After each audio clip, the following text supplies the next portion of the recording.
building a great team, tip number 3, know the personalities and motivations of each of your team members. Not everybody's wired the same way. Here's a personality type.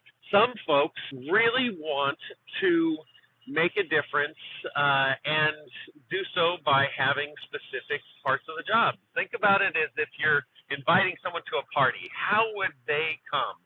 Some people want to come because they're making their famous dip, and they're going to get accolades from their team members because they'll all want to taste that dip. Some personality types want to know who's going to be there, what's the emotional attachment, what kinds of connection are they going to make.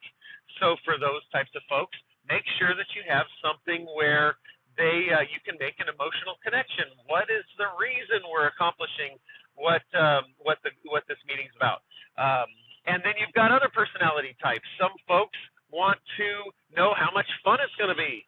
So you have to peel and find the motivations, help them understand the breaks along the way, the enjoyment of getting the tasks done, the celebration of the completion of those tasks. That's a critical element. So whatever it might be, check each person's personality type and figure out what it is that helps them grow and what their motivations are. Thanks.